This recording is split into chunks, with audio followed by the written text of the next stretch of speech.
Esta from Natoy Alenton. Tanong ko lang, bakit sa lahat relihiyon, tanging ang Katoliko lang ang hindi nagkakaisa? Naku, in your dreams. Katoliko na nag-iisa, INC, hindi nagkakaisa ang INC.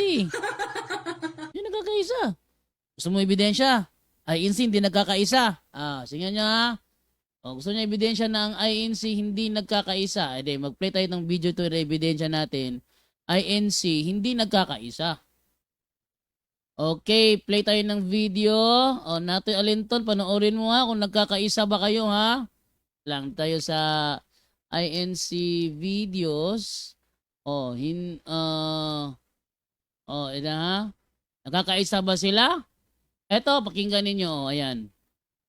Sa edad na 39 anyos, 7 eleksyon na ang nabobotohan ng lalaking ito na itatago namin sa pangalang June. Sa lahat ng botohang iyon, may bahaging ginampanan daw sa kanyang pagpili ang kanyang simbahan, ang Iglesia ni Cristo. Pagka malapit na po yung botohan, tsaka isisirkular sa pagsamba po, inaano po yung sinisirkular na ganito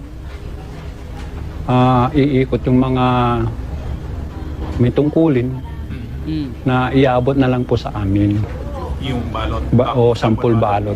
Una sa taas, tapos yung mga gobernador hanggang mayor, tapos sa mga senator. Hindi naririnig dyan? Ituloy ko, ko lang, share audio ako. Share audio ako dito ha. Para marinig ninyo ha. Ito. Okay, ulitin natin. Nagkakaisa ba ang INC? Si Natoy Alinton, INC to eh. Bakit daw sa lahat ng iglesia, Katoliko lang hindi nagkakaisa? Hindi ko nagkakaisa, pakinggan mo to. Sa edad na 39 anyos, 7 eleksyon na ang nabobotohan ng lalaking ito na itatago namin sa pangalang June. Sa lahat ng botohang iyon, may bahaging ginampanan daw sa kanyang pagpili ang kanyang simbahan, ang Iglesia ni Cristo. Pagka malapit na po yung botohan, tsaka isisirkular sa pagsamba po, inaano po yung sinisirkular na ganito iikot yung mga may tungkulin na iabot na lang po sa amin. Yung balot? Sampol balot. Una sa taas, tapos yung mga gobernador hanggang mayor, tapos sa mga senator. Hanggang saan po yung listahan? Hanggang konsehal? Opo. Handog daw o miyembro ng INC mula pa pagkasanggol si June. Kaya buong puso niyang tinatanggap ang listahang bigay ng kanilang simbahan. Ang sasabihin po sa inyo is ito ang kailangang iboto o ito ang Masusunod po. pasusunod? Masusunod na yung bigay ng pamahala na yun ang pananampalatay po namin na kung ano yung pasya ng pamahala. Yun ang sinusunod po namin. Hindi lahat sumusunod. Pakinggan nyo. Lumabas sa exit polls ng SWS noong manalo sa Estrada, 81% ng mga miyembro ng INC ang bumoto para sa kanya. Samantalang noong 2004, nang suportahan ng INC si dating Pangulong Gloria Macapagal Arroyo, 74% ng mga miyembro ang sumunod sa endorso ng Iglesia. Halos 85% naman ng voting members ng INC ang bumoto kay Pangulong Noynoy Aquino noong 2010 na suportado rin ng Iglesia. Aminado si June, hindi sa lahat ng pagkakataon, tugma sa pamunuan ang napipisil ng kaanib. Ang kasi ng religion namin, ang iniisip namin, ang pagkakaisa. Pagkakaisa? Yun. So kahit na, halimbawa, yung nasa sampul balot, ito, merong dating may kaso sa ba't nakuha ng Pero hindi na namin yung pinapansin.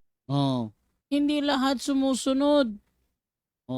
Kahit noong panahon pa ni Ferdinand Marcos Sr., yung iba bumoto kay Cory. Pakinggan ninyo. Taong 1986, sinuportahan ng pamunuan ng INC sa snap elections si Noy Pangulong Ferdinand Marcos. Pero maraming miyembro ng INC ang bumoto kay dating Pangulong Cory Aquino. See? Kung sabihin natin Alinton na sa lahat ng iglesia sa mundo, Katoliko lang hindi nagkakasundo. Pati kayo hindi kayo nagkakasundo. Tingnan mo naman sarili ninyo bago mong pansinin ang bakuran ng inyong kapitbahay. Unahin mo ng bakuran ninyo kung wala bang problema, di ba? Sana maintindihan mo yon dahil hindi sa lahat na pagkakataon talaga sumusunod. Okay? Ang INC sa kanila, sa ini-endorse sa kanila. Ang dami, sa Seventh-day Adventist, ganun din. O wala rin pagkakaisa doon. Sabi ng isang SDA, ang tinatag ni Kristo, ang SDA. Sabi naman ng isang SDA naman, Genesis pa lang, meron ng SDA. Isa naman, sabi naman ng official, ang SDA tinatag ni Ellen G. White. Oh, sino sa tatlong nasasabi ng totoo? Yung nasasabi ng nung kay Ellen G. White kasi yun ang nasa kanilang fundamental belief. Yung iba, sa din, ang dating daan, meron ding hindi pagkakasundo. Bakit? Nagbabago-bago utos ni Eli Soriano eh. Dati, ang Santo Papa ang Vicarious Pilid eh. Maya-maya, hindi ang Santo Papa ang Vicarious Pilid eh.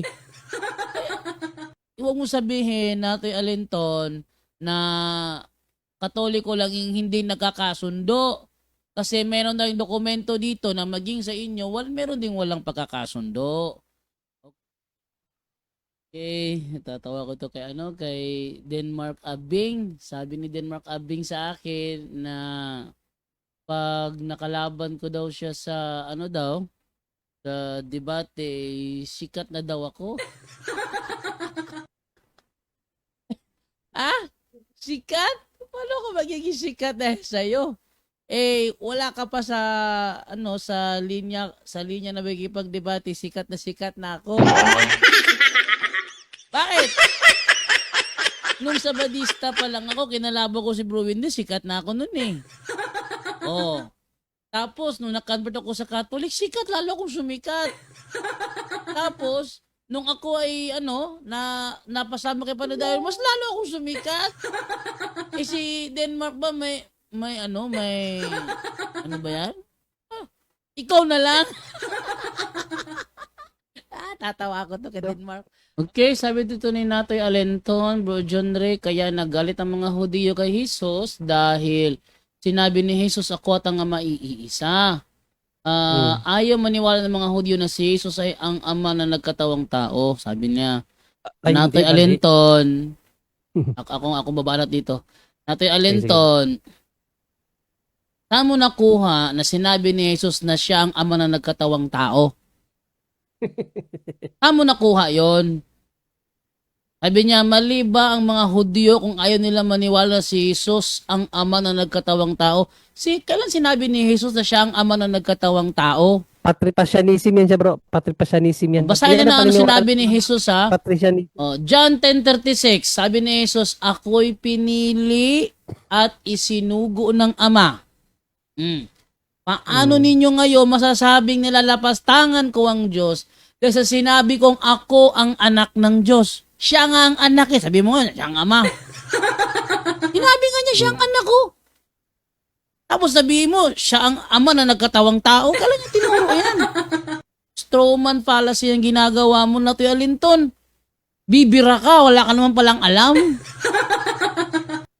Sana Saka sa John 1:18, bali John 2, Panginoon Kristo na John sabi, 1:18, nasa sinapupunan ng Ama. sinapupunan siya. Kung nasa sa sinapupunan, hindi maaring siya yun. Bahasahan natin, 1:1:18. Ano sabi dito? Ayan. Sino may hindi nag-aalis sa 1:1:18. Diyos yung nabuksan ko. Walang taong nakakita kailanman sa Diyos. Ang bugtong na anak na nasa sinapupunan ng Ama. Siya ang nagpakilala sa kanya. Sinabi ba niya na siya ang Ama na nagkatawang tao? Siya nga nasa sinapupunan ng Ama. Ano ba namang klase to si Natoy Alinton? Ha? Ikaw, kung ano yung iniisip mong mali, huwag mong i-insist. Ang tawag dyan, fallacy of presumption. Pag tinanong mo na sa amin yan, loaded question. Bakit? Huwag mong ibintang sa amin na naniniwala kami na si Jesus nagtuturo na siya yung Ama na nagkatawang tao. Walang turong ganyan si Jesus. Iba naman to. Never tinuro ni Kristo yan na siya ang Ama na nagkatawang tao. Ang sabi niya, siya ang anak ng Diyos. Siya ay nasa sinapupunan ng Ama. Therefore, hindi siya yung Ama. Sabi pa nga niya sa sa 1:11, ano ba yun? Sabi niya, Ama, paririyan ako sa iyo. Sabihin po niya, ako yung ama nagkatawang tao paririyan nga siya doon. Pupuntahan 11:21, nga no? niya. Oh. Huwag mo sabihin, ano ba naman ito na Telinton? Para ka namang wala ka namang background. Kung ikaw sinabihan ni Jesus na ako at ang Amay Isa, anong isipin mo? Siyempre, yung karugtong nun, sinabi niya, kalapastangan bang sabi ko ako ang anak ng Diyos? Siya ang anak ng Diyos Ba't ko iisipin siya yung ama? Ano ba naman to? Ano ba naman klaseng ano to? Pag sinabing ako at ang ama ay iisa, it doesn't mean na siya yung ama. Diyan natin makikita ba dyan doon na ang mga oneness, kasi nag-comment dyan, oneness yan. Paniniwala nila no, ang ama, siya din ang anak, at siya din ang Holy Spirit, yan ang oneness. Ay, So, nako. dyan natin makikita na wala silang logic. Oh, wala talaga Kasi- logic. Ama nga eh. So, saan ka naman nakita ng ama na anak? Yun na nga. Ama ka kasi may anak ka. Yung mga nakakatalakaya ko nga mga wanis pag yan tinapi ko, lahat bugbog sarado Dun sa ano, sino yun? Yung nakatalakaya natin pumasok, sabi ba naman niya, nung sinabi daw ng ama, this is my beloved son. Ang ibig daw sabihin doon, this is my beloved body. Ano sabi yung beloved body? Anak niya, siya yung ama, yung anak na sa Hordan, yung ama na sa langit, ito ang pinakamamahal kong anak, pakinggan nyo siya, Mateo 17:5, pakinggan nyo siya. Tapos sasabihin ni Kristo na siya yung ama. Ano ba naman? Parang si Brother Eric, nung nag-debate kami sa USAS, yung sa John 19, Matthew 19:29, ginamit ko ba Okay, dyan doon na ang eternal life is shall pa, future tense, sabi niya, eternal life, ano daw yun, eternal body. Hindi.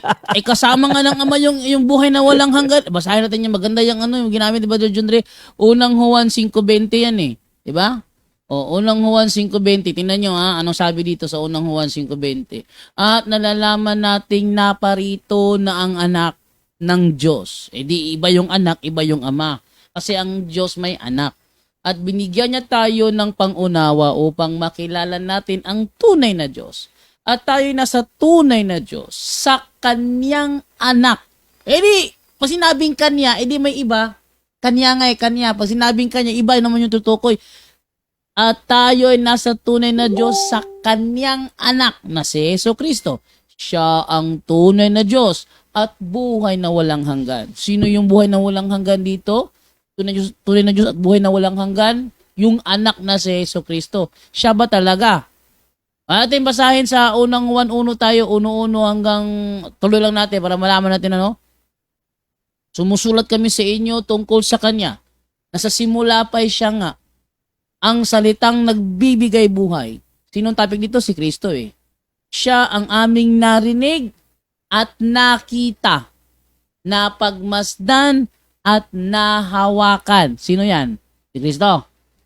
Nahayag ang buhay na ito. Nakita namin siya at pinatutunghanan namin at ipinapangaral sa inyo ang buhay na walang hanggan nakasama ng Ama.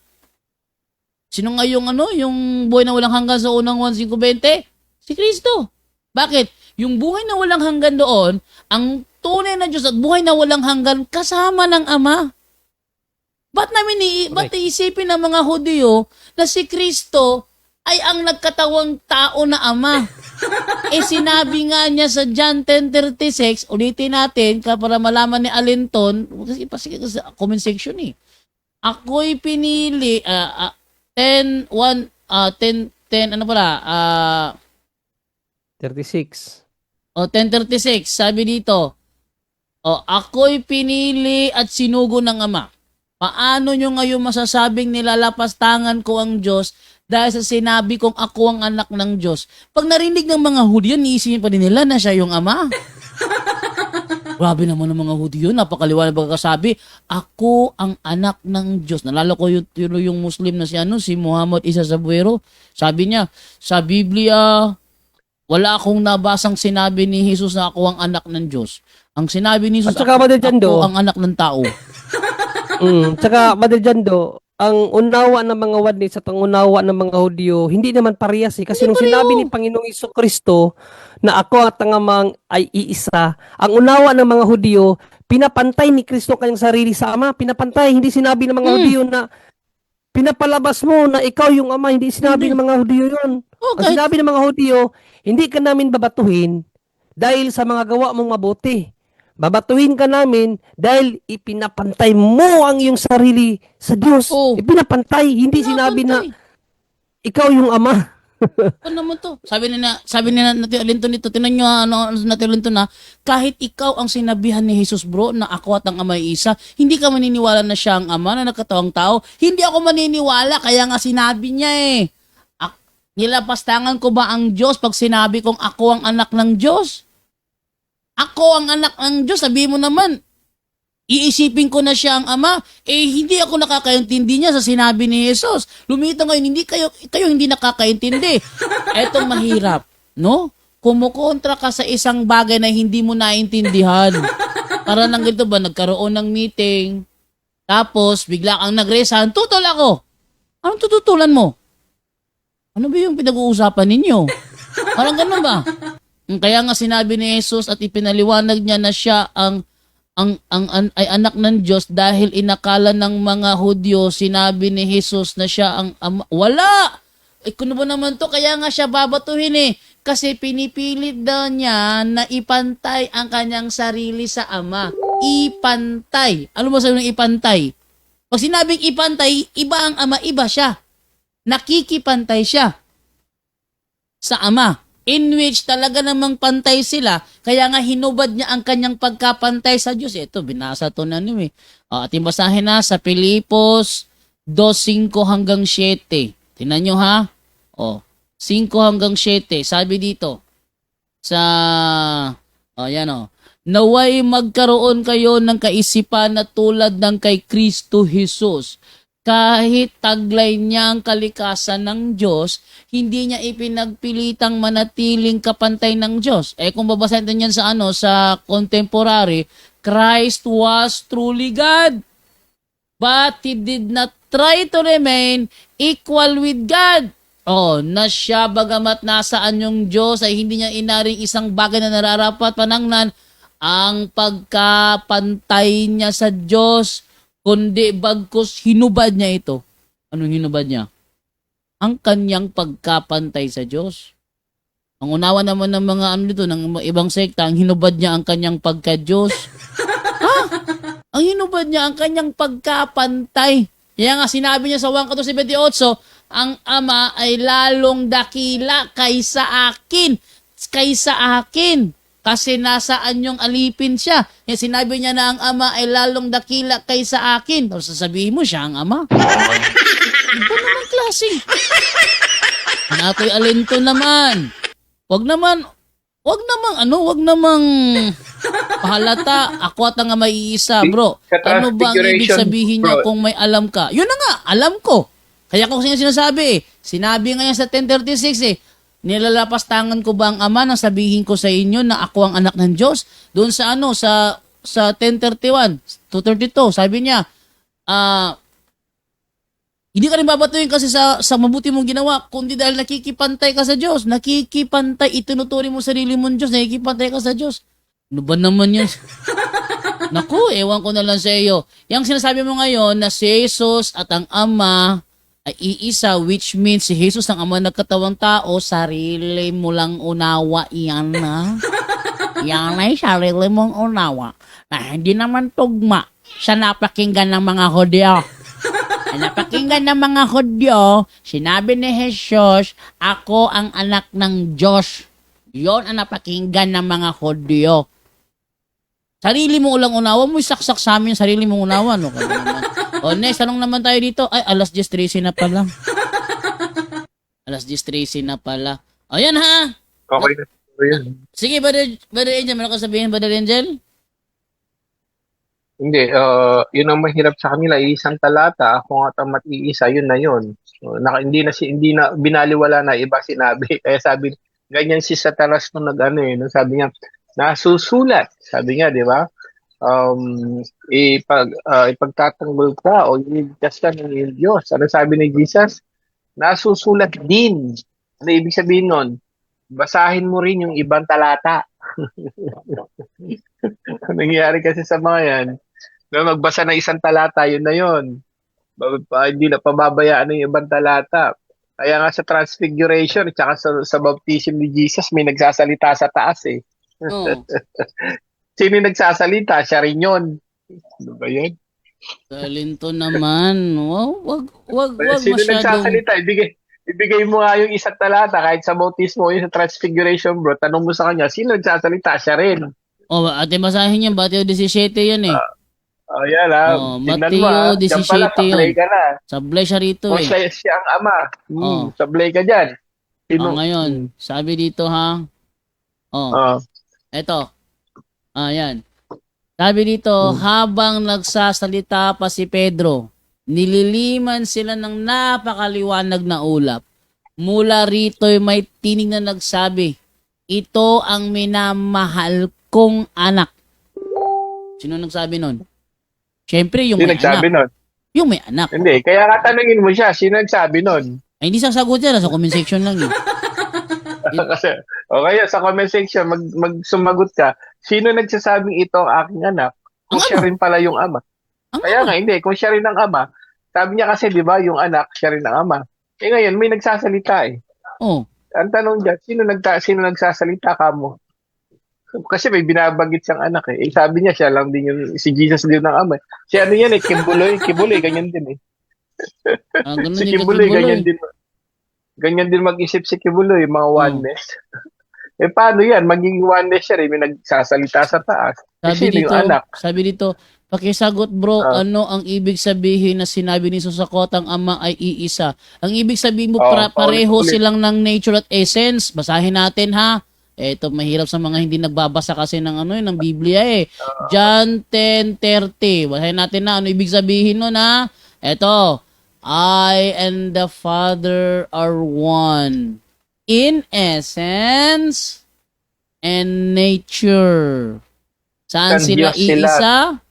Sa essence and sa nature. Sinabi bang sa persona? Sinabi ba sa persona? Wala. Akala mo lang yun. Asan sila isa? Yan na mahirap. In essence and nature. Hindi sa persona. Ano ba? Ay, naku, ewan ko sa Natural Linton. Wag kasi masyadong panta sa sarili. Puto pa binangga mo mga bibigat ng mga host dito. Angel pa lang. Naku, ewan ko lang kung kakayanin mo si Angel. Jun Ray, naku, mas lalo the master. Iwan ko na lang kung kakayanin mo. Ang dami nang, Eh, si Brigando, Jano marami na pinatakbong pastor si Bro Angel. O, Kada sumubok. marami na Hindi pa ako pinatakbo. debater yan. Hindi ako debater yan, ha? Mm.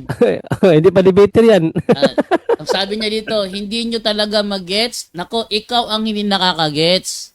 Sinabi nga niya nilalapastangan ko ba ang Diyos pag sinabi kong ako ang anak ng Diyos? Ikaw, di mo magets yan? Ako ang anak ng Diyos? O, di mo magets yan? Grabe ko naman. Doon sa 10:30, ako at ang ama iisa, saan? In essence and nature. Katunayan! Sinabi nga ni Kristo gawin mo silang isa. Sinong sila? Oh, Natalinton, sinong isa? Gawin mo silang isa na gaya naman natin. Kung ang ama at ang anak ay iisa, gawin mo silang isa. Anong talata nga yun, Brother John Ray? 1:11:27 ba yun? At saka, bro, Jando, Ha? may kausap. Ano, 1:17, 17:11. 11:21. 17:11 yun, 17:11. Ate mo Tama, sa 21. Oh? Tignan mo. May Oh. kausap siya dyan. Tingnan nyo May ha. kausap. Tingnan nyo, sabi rito.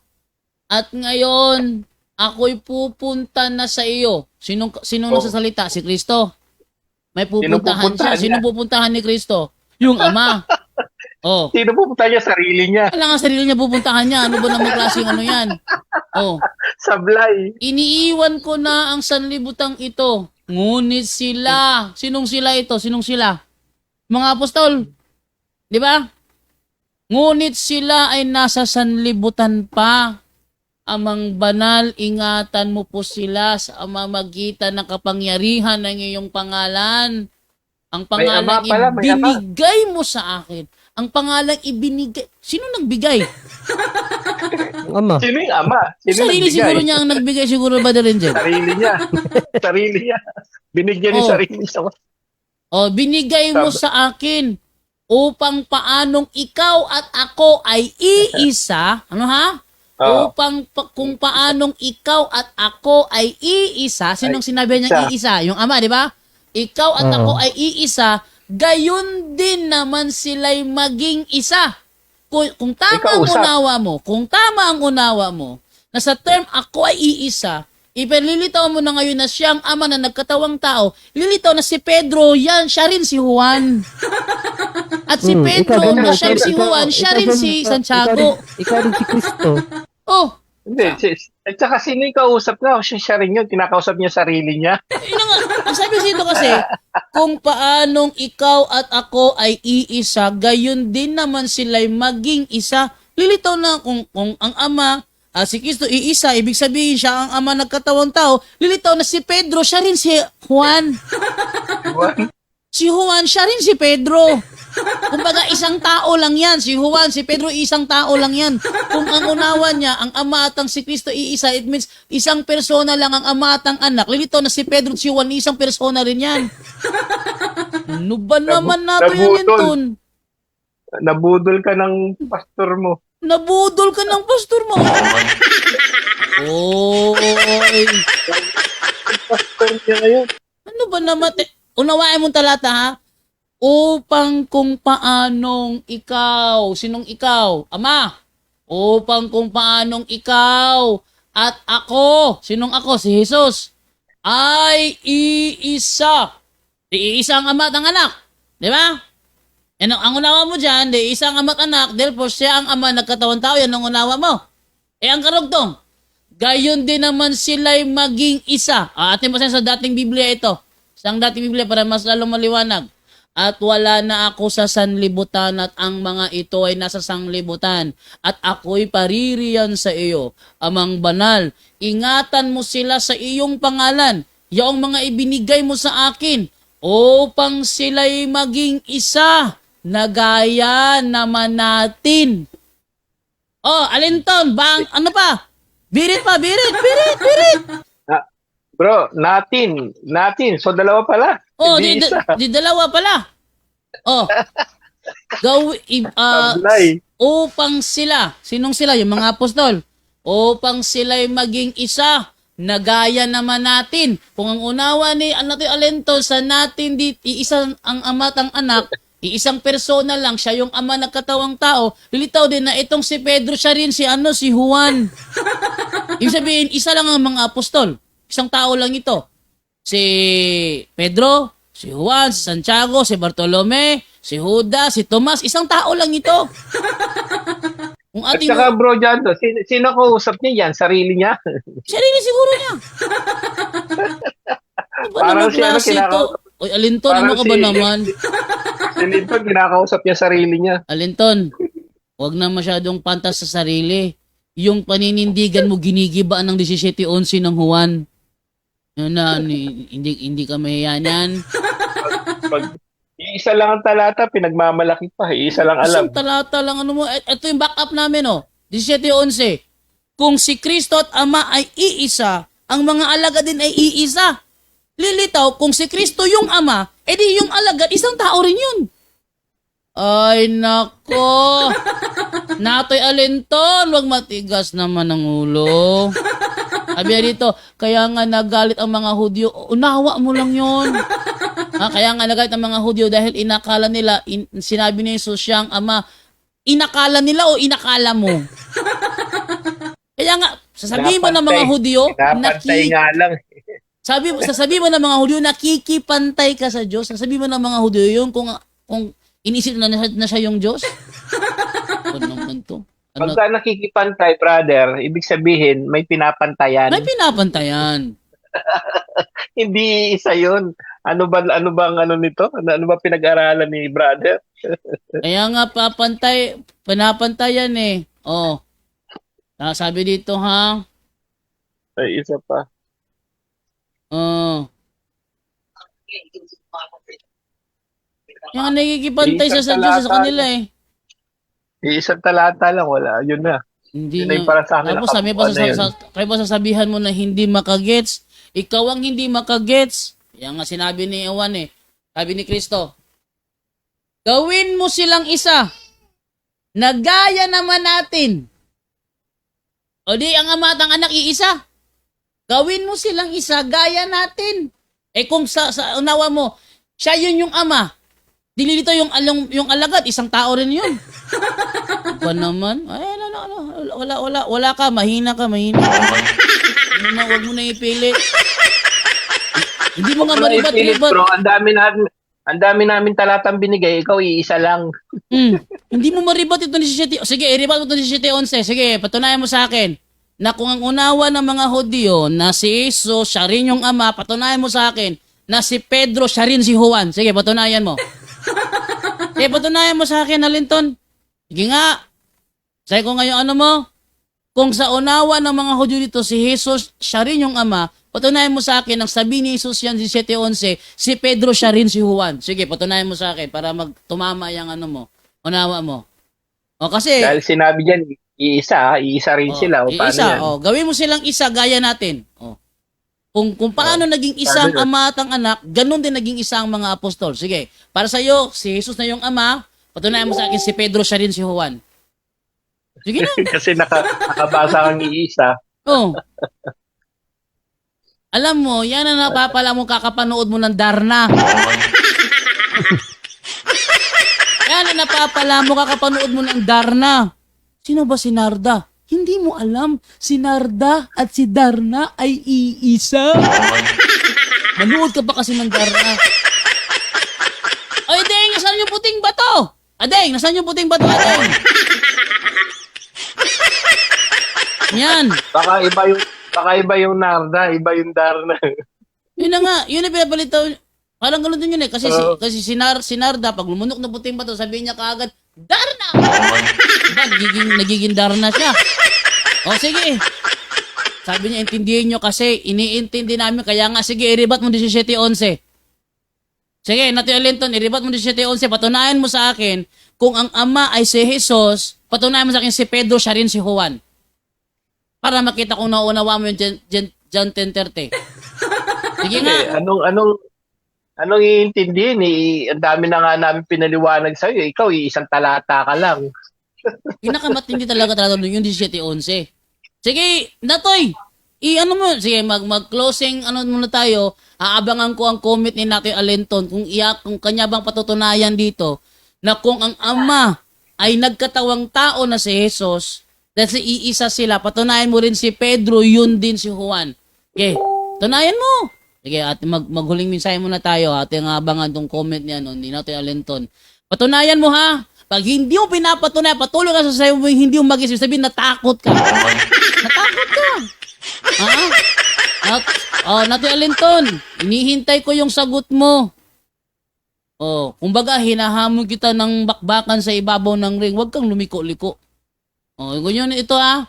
Hinahamon kita, Natty Alinton, makipagbakbakan sa ibabaw ng ring. Sige, patunayan mo sa amin na kung sa unawa mo si Jesus, siya rin yung ama. Dahil sa sinabi niyang ako at ang ama iisa, patunayan mo rin na si Pedro ay si Juan, at siya ay si Santiago, at siya si Tomas, at siya si Judas Iscariote, siya si Judas Tadeo. Patunayan mo sa akin. Sige, para magtama yung unawa mo doon sa akwat ng ama iisa. Sabi kasi ni Jesus, gawin mo silang isa gaya natin. Kung unawa mo doon, gaya natin, isa silang persona, patunayan mo ang mga apostol, isang persona lang yan.